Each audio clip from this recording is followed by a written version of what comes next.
Kamusta po kayo? Bago po ang lahat, first things first.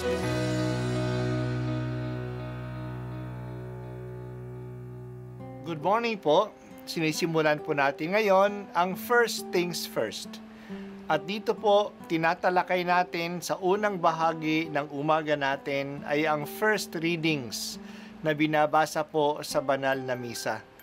Ito pong tinatalakay natin kasi madalas po kasi marami na tayong alam tungkol sa gospel readings.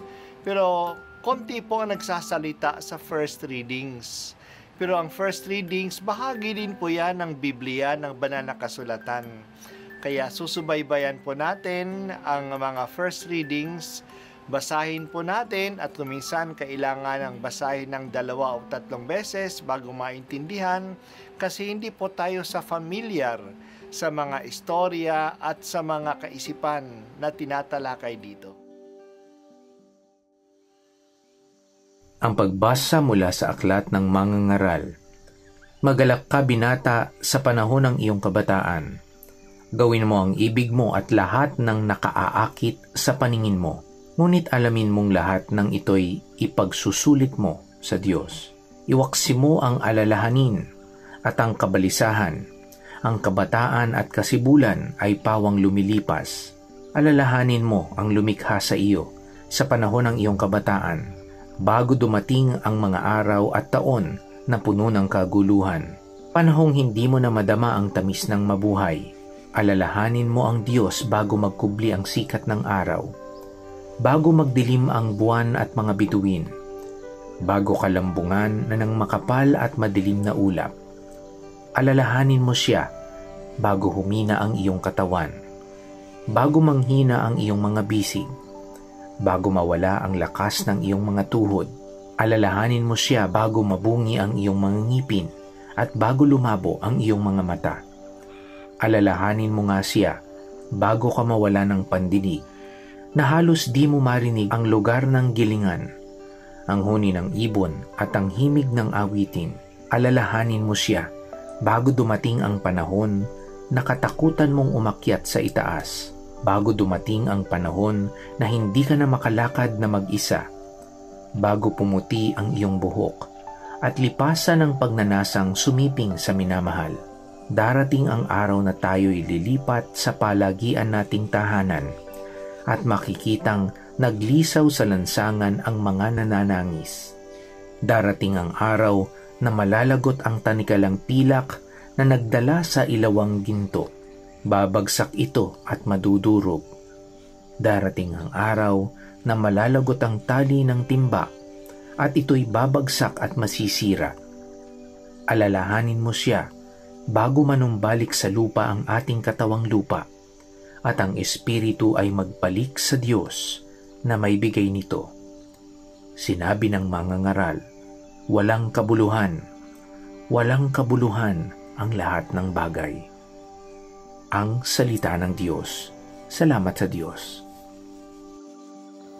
Ngayong araw ay kapista ni San Lorenzo Ruiz at ng kanyang mga kasamang martir sa Nagasaki, Japan.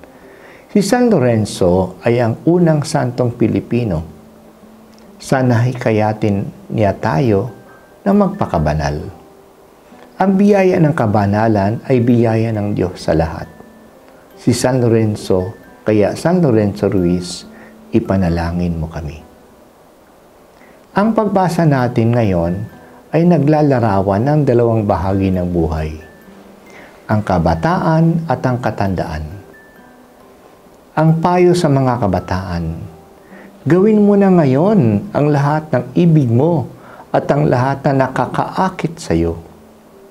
Pakinabangan mo ang pagkakataon ng kabataan, ang atlakas ang sigla na mayroon ka. Pero sa paggawa nito, palagay mong alalahanin ng lahat ay pananagutan mo sa Diyos. Gawin mo ang lahat at tikman mo ang lahat na hindi mo naman ikahihiya o ikatatakot sa Diyos sa panahon ng pagsusulit. Kaya ang lahat na dapat nating tikman at gawin ay ang lahat ng mabuti at hindi anumang masama. Gawin na dapat ng kabataan ang maari nilang gawin ngayon kasi lumilipas ang panahon, pati na ang ating kabataan. Darating na ang panahon ng manghihina na ang tuhod natin. Mawawala na ang ngipin at ang ating panlasa. Manlalabo na ang mga mata. Darating ang araw na matatakot ka nang umakyat sa hagdan. Hindi ka na makakatulog ng mahimbing. Darating ang araw na aaligid-aligid na ang mga tao na nag-aabang sa pagpanaw mo. Darating ang araw na naghihiwalay na ang iyong katawang panlupa at ang iyong kaluluwa. Darating ang kamatayan. Alalahanin po natin ang Panginoong Diyos sa bawat yugto ng ating buhay, sa kabataan man o sa katandaan. Kawawa ang mga kabataan na nasasayang lang ang kanilang kabataan sa paggawa ng masama o sa takot na magsubok ng ibang mga bagay o makulong lang sa takot o sa panghinala.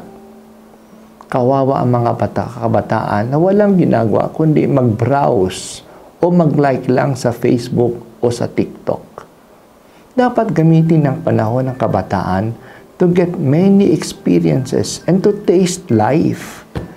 Lasapin ang buhay, pero dapat din silang maging mapili. Huwag lasapin ang kasamaan. Baka lang masayang ang kabataan. Sa karamdaman, makakasakit sila, o sa pagkalumpo, o sa kulungan, o sa kamangmangan. Kasi masasamang bagay ang tinikman. Kaya mahalaga ang payo na haharap tayong lahat sa pagsusuri ng Diyos. Kaya anuman ang ating gawin natin na hindi natin ikahihiya sa Diyos. Maganda din ang paglalarawan ng katandaan na sasapitin nating lahat. Hindi natin ito maiiwasan. Sana darating tayo sa ating katandaan na hindi pinagsisisihan ng ating kabataan. Hindi na natin uli maibabalik ang panahon na lumipas na. Lasapin din natin ang karanasan ng katandaan, ang panghihina ng ating tuhod at ang ating mga mata, ang pagtanggap ng tulong sa maraming bagay na hindi na natin nagagawa. Pati na ang katandaan ay isang karanasan na dapat lasapin, i-appreciate at ipagpasalamat sa Diyos. Salamat o Diyos na Ikaw ay may hawak sa aking buhay at sa mga karanasan ko sa buhay. Salamat sa iyong mga biyaya. Sorry po sa pang-aabuso ko at pagpapabaya. Umaasa ako sa magandang kinabukasan na ihahanda mo sa akin sa buhay na ito at sa kabilang buhay.